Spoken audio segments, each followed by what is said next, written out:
नाजरीन आदाब, मैं हूं अफशन जबीन। आप देख रहे हैं महाराष्ट्र न्यूज। सबसे पहले नजर डालते हैं हेडलाइंस पर।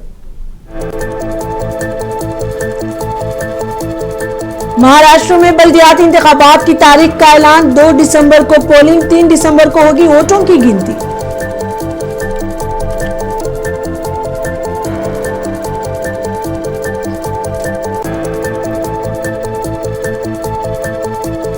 रियासती वुज़रा को समाज में तकसीम पैदा करने वाले बयानात से करना चाहिए गुरेज।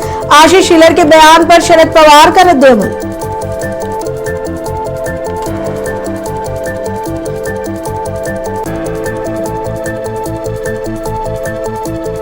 सतारा में खातून डॉक्टर की मुबैना खुदकुशी मामला। डॉक्टरों ने मुतासिरा के लिए इंसाफ का मुतालबा करते हुए किया एहतजाज।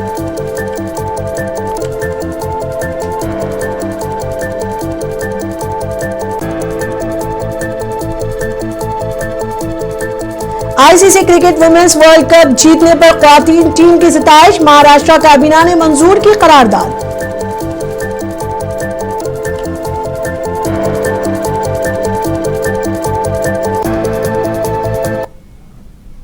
अब खबरें तफसील से। महाराष्ट्र में बल्दियाती इंतखाबात की तारीख का ऐलान कर दिया गया है। स्टेट इलेक्शन कमिश्नर दिनेश ने आज एक प्रेस कॉन्फ्रेंस करते हुए इंतखाबी तारीख का ऐलान किया। उन्होंने बताया कि बल्दियाती इंतखाबात 2 दिसंबर को होंगे, जबकि वोटों की गिनती 3 दिसंबर को होगी। इंतखाबात के लिए नामजदगी का अमल 10 नवंबर से शुरू होगा। रियासत भर में 246 म्यूनिसिपल काउंसिलों के लिए इंतखाबात होंगे। 147 नगर पंचायतों में से 42 में पहले मरहले के दौरान वोटिंग होगी, जबकि बाकी 105 ने अभी तक अपनी मुद्दत पूरी नहीं की है। आता मी नगर परिषद नगर पंचायत यांचा प्रत्यक्ष निवडणूक कार्यक्रम जाहीर करत आहे। नाम निर्देशन पत्र दाखल करण्यास सुरुवात 10 नोव्हेंबर 2025। नाम निर्देशन पत्राची दाखल करण्याची अंतिम मुदत 17 नोव्हेंबर 2025। नाम निर्देशन पत्राची छाननी 18 नोव्हेंबर 2025। अपील नसलेल्या ठिकाणी नाम निर्देशन पत्र माघारी घेण्याची अंतिम मुदत 21 नोव्हेंबर 2025। अपील असलेल्या ठिकाणी नामनिर्देशन पत्र माघारीची अंतिम मुदत 25 नोव्हेंबर 2025। निवडणूक चिन्ह नेमून देण्याचा तसेच अंतिमरित्या निवडणूक लढविणाऱ्या उमेदवारांची यादी 26 नोव्हेंबर 2025। मतदानाचा दिवस 2 डिसेंबर 2025। मतमोजणीचा दिवस 3 डिसेंबर 2025। शासन राजपत्रात निकाल प्रसिद्ध करण्याचा दिवस 10।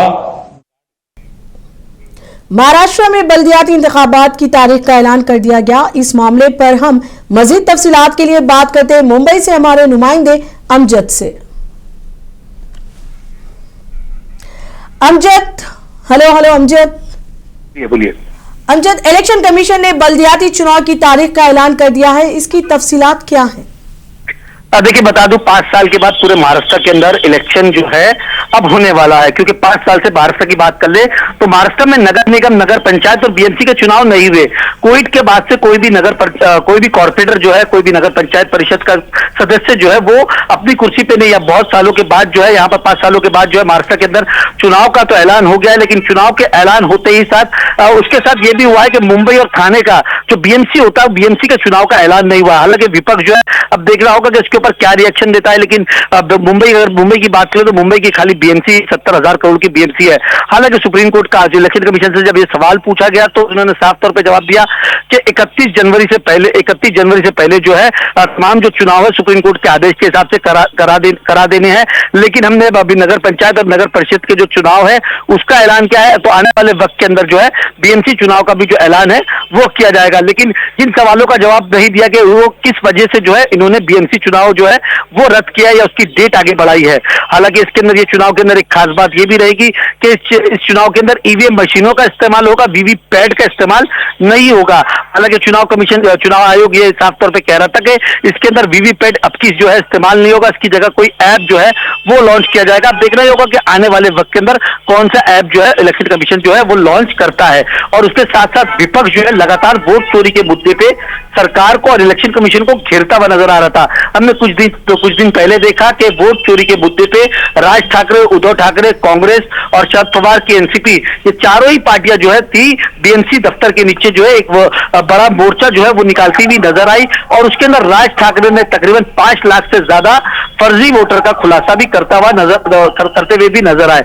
और उसके साथ साथ उन्होंने साफ तौर पर यह आह्वान किया था कि इलेक्शन कमीशन जो है चुनाव की तारीखें जो है वो आगे बढ़ाए और पहले जो वोट जो चोरी हो रही है और जो तकरीबन तमाम जो ईपी होती है, जो इलेक्शन रोल होते हैं, उसको पहले दुरुस्त करे, उसके बाद ही कहीं ना कहीं महाराष्ट्र के चुनाव होने चाहिए। अब देखना ये होगा कि शिवसेना और मनसे का क्या स्टैंड होता है, क्योंकि चुनाव आयोग ने जो है वो चुनाव का जो तारीखें है उसका ऐलान तो कर दिया है। और उसके साथ साथ अगर बात कर ले तो विपक्ष भी लगातार हमलावर है। उसके साथ साथ हमने ये देखा कि कल भी सरकार के जो नुमाइंदे हैं उन्होंने भी वोट चोरी का इल्जाम जो है वो सरकार के ऊपर, इलेक्शन कमीशन के ऊपर लगाते हुए नजर आए। उनका साफ तौर पर कहना था कि अमरावती और तमाम जगहों पर जो है 2 लाख फर्जी वोटर जो है वो है। तो विपक्ष और सत्ता पक्ष दोनों ही जो है इलेक्शन कमीशन के ऊपर सवाल उठाते हुए नजर आ रहे हैं कि वोट चोरी जो है महाराष्ट्र के अंदर हो रही है। और लगातार विपक्ष जो है ये आरोप लगाता है कि जो एमएलए का जो चुनाव हुआ था वो वोट चोरी करके ही जो है सरकार बनाई गई है और ये सरकार जो है वोट चोरी वाली सरकार है। अब देखना ये होगा कि आने वाले वक्त के अंदर जो सरकार जो है इलेक्शन कमीशन जो है क्या रुख लेता है और जो इलेक्शन जो तमाम जगहों पे होने हैं, चाहे तमाम जो नगर परिषद, नगर पंचायत जो है वहां पर जो चुनाव होने हैं वो किस तरीके से चुनाव जो है इलेक्शन कमीशन कराता है। क्योंकि अब 10 तारीख से जो है नॉमिनेशन की जो आचार संहिता जो है महाराष्ट्र के अंदर वो है जो लागू हो जाएगी। और तमाम डिस्ट्रिक्ट के अंदर अगर बात करें महाराष्ट्र के अलग अलग डिस्ट्रिक्ट के अंदर जो है 6 बजे तमाम डिस्ट्रिक्ट कलेक्टर जो है वो प्रेस कॉन्फ्रेंस करने वाले हैं। तमाम चीजें जो है वहां से भी अलग अलग डिस्ट्रिक्ट से तमाम चीजें जो है उसका खुलासा हो जाएगा। लेकिन इस चुनाव के अंदर वीवीपैट का इस्तेमाल नहीं होगा, ये भी एक बड़ी बात है। अब देखना ये होगा कि इलेक्शन का जो चुनाव आयोग के ऊपर जो विपक्ष है वो क्या आरोप लगाता है, क्योंकि उसकी जगह कोई ऐप इस्तेमाल होता है। क्योंकि पहले जो वोटिंग में वोट डाला करते थे तो ईवीएम मशीन के साथ साथ वीवीपैट भी होती थी। जो वोटर वोट डालता था उससे ये पता चलता था कि वो वोट कहां गया है।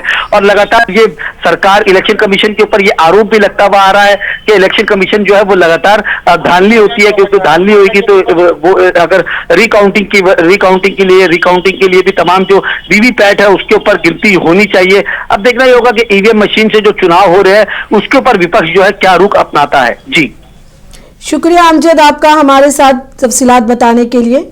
बढ़ते हैं खबरों की तरफ। बीजेपी लीडर आशीष शेलार की जानिब से वोटर लिस्ट में मुस्लिम वोटरों के डुप्लीकेट नाम उजागर करने पर सियासत गर्मा गई है। आशीष शेलार ने उद्धव ठाकरे और राज ठाकरे पर तनकीद करते हुए कहा था कि वो सिर्फ हिंदू और दलित वोटरों का जिक्र कर रहे हैं, मुस्लिम वोटरों का जिक्र नहीं किया जा रहा है। आशीष ने यह भी इल्जाम लगाया था कि अपोजिशन एमवीए को लोकसभा इंतखाबात में अक़लियती वोटरों से फायदा हुआ था। मला वाटतं की तुम्ही जे दहशत नाही जर त्यांनी भूमिका मांडली दुबार मतदारी मतदार यादीतला घोळ आहे म्हणून त्यांचा पराभव आहे, त्याला मी उत्तर दिलेलं आहे। म्हणजे महाराष्ट्राच्या सगळ्याच विधानसभा त्याचं उत्तर निवडणूक आयोग देईल, त्याचं उत्तर निवडणूक आयोग देईल। दुबार मतदार या विषयात निवडणूक आयोगाने काम केलं पाहिजे, आमची तक्रार आहे। याचं उत्तर आता उद्धव ठाकरे राज ठाकरेंनी द्यायचं। आम्हाला प्रश्न विचारताय ना तुमचा विजय कशामुळे झाला, मग आता अमित देशमुखचा विजय कशामुळे झाला त्याचं उत्तर त्यांनी द्यायचं। महाराष्ट्र में सियासी बयानबाजी के दरमियान एनसीपी-एसपी के सरबराह शरद पवार ने रियासती वजीर और बीजेपी के सीनियर लीडर आशीष शेलार पर कड़ी तनकीद की। शरद पवार ने कहा कि रियासती वज़रा को ऐसे बयानात नहीं देने चाहिए जो मजहब या जात पात की बुनियाद पर समाज में तकसीम पैदा करे। इख्तिदार में रहने वालों की जिम्मेदारी है कि वो समाजी इत्तेहाद को बरकरार रखे। शरद पवार ने कहा कि इस तरह के बयानात रियासत के इत्तेहाद और हम आहंगी के लिए खतरनाक हैं।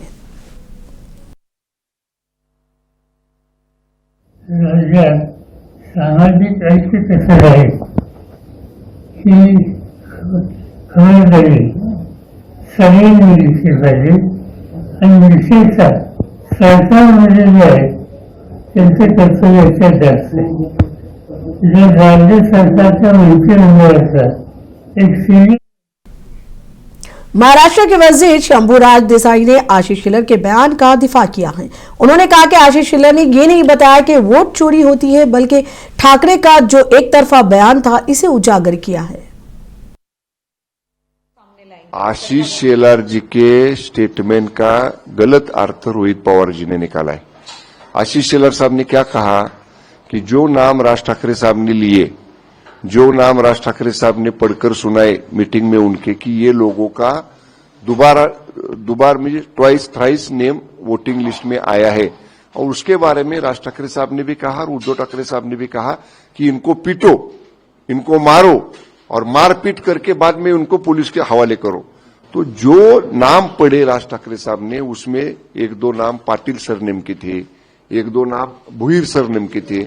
ये मराठा कम्युनिटी के नाम थे, हिंदू समाज के नाम थे। और शिवसेना यूपीटी के रुकने पार्लियामेंट अरविंद सावंत का कहना है कि मुल्क भर में वोट चोरी पर बहस चल रही है। उन्होंने कहा कि अपोजिशन के एक वफ्द ने हाल ही में इलेक्शन कमीशन के अफसरान से मुलाकात करते हुए कई खामियों की तरफ निशानदेही की है। एसआर की बात नहीं हुई हमारी, कोई एसआर की बात नहीं। पहली बात ऐसी है कि हम इलेक्शन कमिश्नर के मिलने गए थे इनके लिए, कि आप जानते हो कि पूरे देश भर में ये विषय है आजकल, वोट चोरी या दोबारा वोट, ये सारी चीजों को लेकर महाराष्ट्र में सभी पार्टियां इकट्ठे आई। और महाराष्ट्र के विधानसभा के चुनाव में आपने देखा होगा कि जीतने के बाद भी सन्नाटा था, पता नहीं था, उनको मालूम नहीं था क्या हो गया। तो करने वाले तो चुपचाप बैठे थे अंधेरे में। तो अभी ये पता चल रहा है कि जब डिटेल में लोग जाने लगे, हाल ही में आपने देखा होगा कि हमारे युवा नेता आदित्य जी ठाकरे जी ने एग्जीबिशन कराया, प्रेजेंटेशन किया।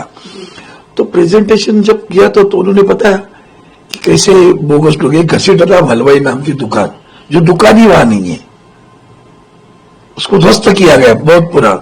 उसके दुकान पर 27-30 लोगों के नाम थे। कहां से आए, कौन है, ये देखिए। एक मृत व्यक्ति जो मृत हुआ, पिछले चुनाव की सूची में उसका नाम मृत करके टप्पा लगा हुआ है। महाराष्ट्र के सरकारी मेडिकल कॉलेजों में सेहत की देखभाल की खिदमत उस वक्त ठप हो गई जब रिहायशी डॉक्टरों ने अपनी रियासतगीर हड़ताल में शिद्दत पैदा कर दी। एहतजाजी डॉक्टरों ने सतारा में खातून डॉक्टर की मुबैना खुदकुशी और मुतासिरा के लिए इंसाफ का मुतालबा किया। खातून डॉक्टर ने काम की जगह पर हरासा किए जाने के बाद मुबैना तौर पर खुदकुशी कर ली थी। Maharashtra association of resident doctors की क़यादत में एहतजाज किया जा रहा है। इस एहतजाज की वजह से नागपुर के गवर्नमेंट मेडिकल कॉलेज एंड अस्पताल में ओपीडी की खिदमत जुज़वी तौर पर मुतासिर हुई, ताहम इमरजेंसी खिदमत बरकरार रहे। मेरा नाम डॉक्टर सुयश धावने है, मैं जनरल सेक्रेटरी सेंटर मार्ड का हूँ। ये जो प्रोटेस्ट चल रहा है, इसमें लगभग आज 750 रेसिडेंट डॉक्टर और बाकी के लोग हैं यहाँ के, और म्याओ में सेम चीज़ के लिए 550 डॉक्टर प्रोटेस्ट कर रहे हैं। ये जो प्रोटेस्ट चल रहा है, डॉक्टर संपदा मुंडे हमारे में से ही एक भगिनी थी, उसको 23 अक्टूबर भाऊबीज के दिन अपना प्राणों का आहुति देना पड़ा। उसको जो अब तक का यातना से सहन करना पड़ा, उसने आज तक जो लोगों का नाम लेटर्स में दिया है, वो सबके वजह से उसको खुद के प्राणों का आहुति देना पड़ा। ये सभी लोगों पे एक्शन होना चाहिए, ये एसआईटी के मार्फत ये सब पे लोगों पे एक्शन होना चाहिए। इसके लिए हमारा प्रोटेस्ट चल रही है, हमारी रैली चल रही है। आज तक हम लोगों ने शांति मोर्चा से शांति से प्रोटेस्ट चालू किया था। हम लोगों ने ब्लैक रिबन बांधने से लेके रंगोली से लेकर पब्लिक अवेयरनेस किया। अभी कल से ओपीडी सर्विसेज बंद हुए हैं। आगे अगर सरकार ने हमारी मांगे पूरी नहीं की, लगभग 10 दिन हो गए ये इंसिडेंट को, लेकिन अभी भी एसआईटी का गठन नहीं किया गया है। अगर ये मांगे पूरी नहीं हुई तो हमको नाइलाजन ये आंदोलन बढ़ाना पड़ेगा। हमको इलेक्टिव सर्विसेज परसों से बंद करने पड़ेंगे। महाराष्ट्र के वजीर आला देवेंद्र फडणवीस ने खातून हिंदुस्तानी क्रिकेट टीम की तारीफ की। कौमी ख्वातीन की टीम ने वुमेन्स वर्ल्ड कप टाइटल जीतकर हिंदुस्तानी खेलों के एक तारीखी संगमेल हासिल किया है। टीम की शानदार कामयाबी को सराहते हुए महाराष्ट्र के वजीर आला देवेंद्र फडणवीस ने ऐलान किया कि रियासती काबीना ने चैंपियंस को एजाज देने के लिए एक करारदाद मंजूर की है। फडणवीस ने कहा कि हमारी ख्वातीन की टीम ने आईसीसी वुमेन्स वर्ल्ड कप में गैर मामूली कारकर्दगी का मुजाहरा किया और पहली बार टूर्नामेंट जीता। उन्होंने मजीद कहा कि महाराष्ट्र हुकूमत ने रियासत के 3 खिलाड़ियों स्मृति मंधाना, जिमिया रोड्रिग्स और राधा यादव को हौसला अफजाई करने की तजवीज को भी मंजूरी दी है।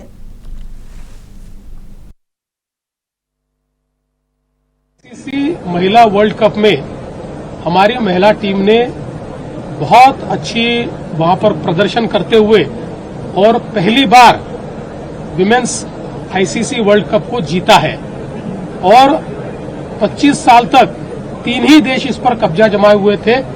पहली बार एक नया विनर, एक नया विजेता ये विश्व को मिला है। हमारी महिला टीम ने बहुत अच्छा प्रदर्शन किया है, इसलिए महाराष्ट्र के मंत्रिमंडल ने उन सभी का बहुत बहुत अभिनंदन किया। हमने अभिनंदन का, उनके धन्यवाद का प्रस्ताव वहां पर पारित किया है। साथ में महाराष्ट्र की जो 3 हमारी लड़कियां उसमें खेलती है, जिसमें स्मृति मांधना है, जिसमें जिमिमा रॉड्रिग्स है और जिसमें राधा यादव है, इनका उचित सम्मान ये महाराष्ट्र सरकार करेगा, ये भी निर्णय इसमें लिया गया है। और जब भी ये पूरी टीम मुंबई में होगी तब टीम का भी हम लोग सम्मान करेंगे, ऐसा भी। आईसीसी वुमेन्स वर्ल्ड कप में अपनी तारीखी जीत के बाद हिंदुस्तानी ख्वातीन क्रिकेट टीम दिल्ली में वजीर आजम नरेंद्र मोदी से मुलाकात करेंगी। टीम आज दोपहर अपने होटल से मुंबई एयरपोर्ट के लिए रवाना हुई। इस मौके पर खिलाड़ियों के चेहरों पर खुशी थी। ख्वातीन टीम ने वर्ल्ड कप के फाइनल में जुनूबी अफ्रीकी टीम को शिकस्त देकर तारीखी कामयाबी हासिल की है। इस कामयाबी पर बीसीसीआई ने खिलाड़ियों और दीगर स्टाफ के लिए 51 करोड़ रुपए के इनाम का ऐलान किया है।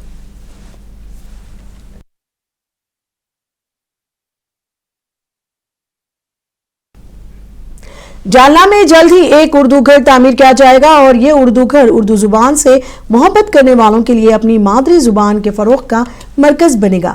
ये बात महाराष्ट्र स्टेट उर्दू साहित्य अकादमी के नौ मुंतखब सदर डॉक्टर हुसैन अख्तर ने जालना में कही। वो एक इस्तकबालिया तकरीब में शिरकत के लिए जालना आए थे। ये प्रोग्राम जमात इस्लामी हिंद के दफ्तर जालना में मुनक्किद किया गया। इस प्रोग्राम में शहर के ओहदेदारान मौजूद थे।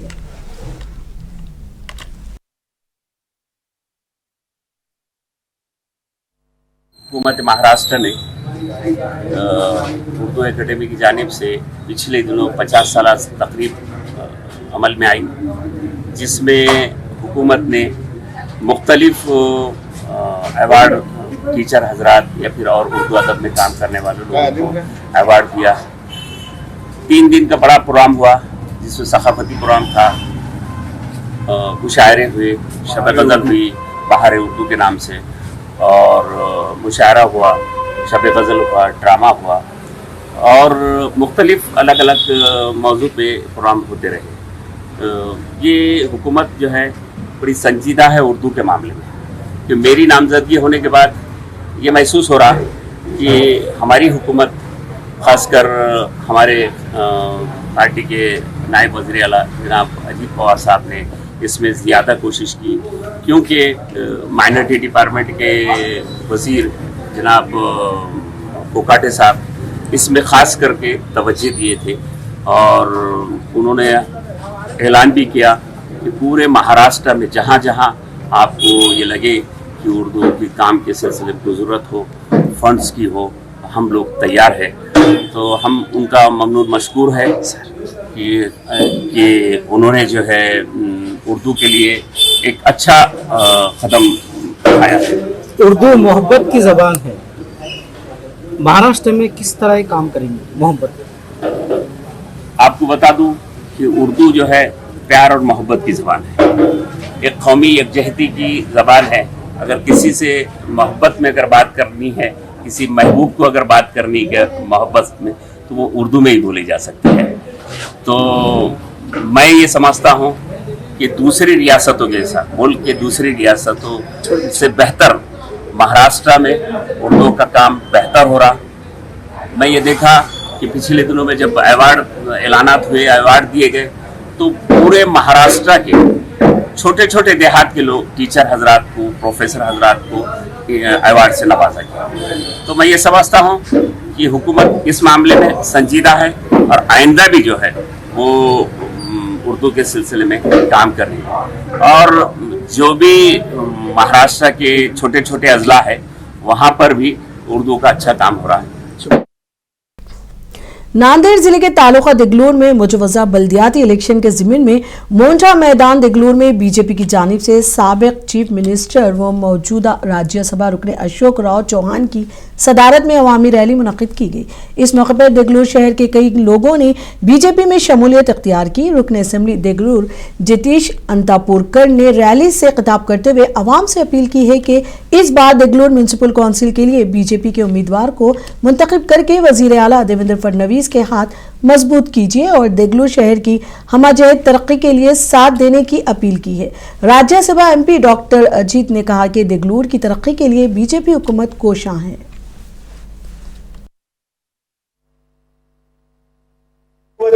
तो सिलेक्ट होईल 150 लोकांची भरती सुरू होणार आहे, पण ऑनलाईन भरती, शिकलेल्यांची भरती।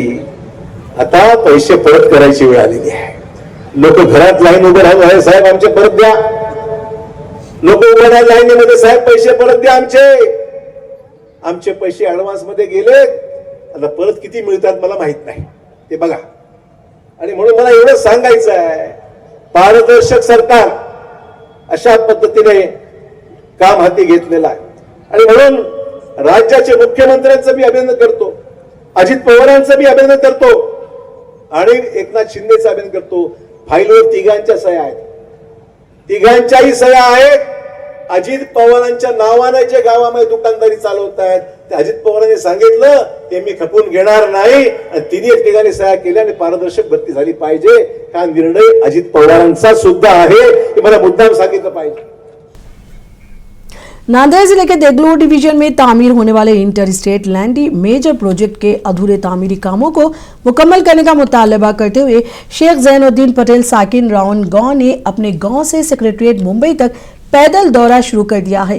पथ यात्रा पर निकलने से कबल खिताब करते हुए उन्होंने हुकूमत पर संगीन इल्जामात लगाते हुए कहा है कि 40 दिन कबल ही हुकूमत महाराष्ट्र जिला collector Nanded, divisional officer deputy collector Deglur और तहसीलदार इन तमाम को नोटिस दी गई थी। इसके बावजूद भी हुकूमत ने कोई इकदाम नहीं किया।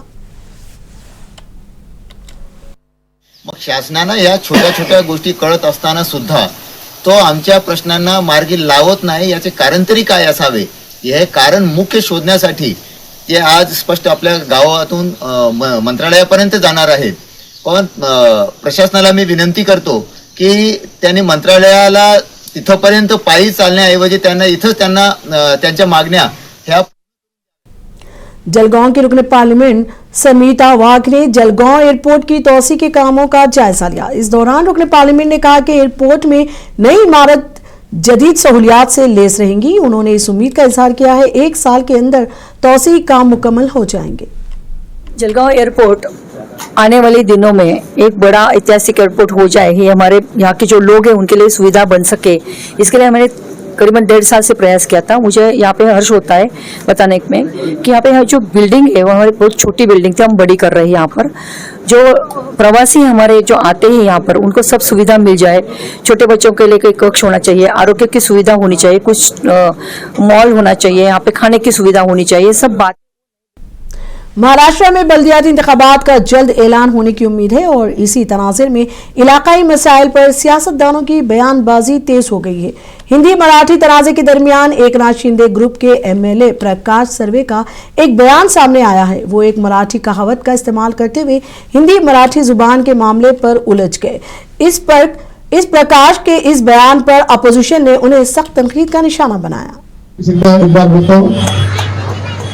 उत्तर मैं कहना चाहता हूँ कि मराठी मेरी मातृभूमि, मेरी माँ है, तो उत्तर भारत मेरी मौसी है। और एक बार माँ मर गई तो चलेगा, लेकिन मौसी मरना नहीं चाहिए। तो मौसी ज्यादा प्यार करती है, तो माँ से ज्यादा प्यार आपने ही कर दिया है। यही प्यार मेरे साथियों के लिए भी बरकरार रखो, यही मैं कहूंगा। और मेरे 2 शब्द खत्म। मुंबई की क्राइम ब्रांच ने पवाई में रोहित आर्या एनकाउंटर केस के सिलसिले में अब तक 7 लोगों के बयानात रिकॉर्ड किए हैं। मुंबई क्राइम ब्रांच ने रोहित आर्या एनकाउंटर करने वाले अफसर अमोल वाघमारे का बयान भी रिकॉर्ड किया है। मुंबई क्राइम ब्रांच ने अब तक पवाई पुलिस स्टेशन के senior police inspector Jitendra, studio के मालिक मनीष अग्रवाल, अमोल वाघमारे और कुछ बच्चों के वालिदैन के बयानात रिकॉर्ड किए हैं। इंसानी हकूक कमीशन ने भी इस मामले का नोटिस लिया है और पुलिस ने इन्हें 24 घंटे में रिपोर्ट भेज दी है। पुलिस ने रोहित का मोबाइल फोन कब्जे में ले लिया है। इसके मुख्तलिफ बैंक खातों में लेन देन की जांच की जा रही है। पुणे में तेंदुए के एक हमले में लड़के की मौत के बाद महकमा जंगलात ने तेंदुए को पकड़ लिया है। वाज़ेह है कि एक दिन पहले ही एक 13 साल लड़के की तेंदुए के हमले में मौत हो गई थी। बताया जा रहा है कि तेंदुए ने खेलते हुए लड़के पर हमला कर दिया था। इस वाक़े से इलाके के लोगों में शदीद गम व गुस्सा फैल गया। इस वाक़े के बाद गांव वालों ने महकमा जंगलात पर लापरवाही का इल्जाम लगाया और पुणे नासिक कौमी शाहराह पर सड़क ब्लॉक कर दी थी।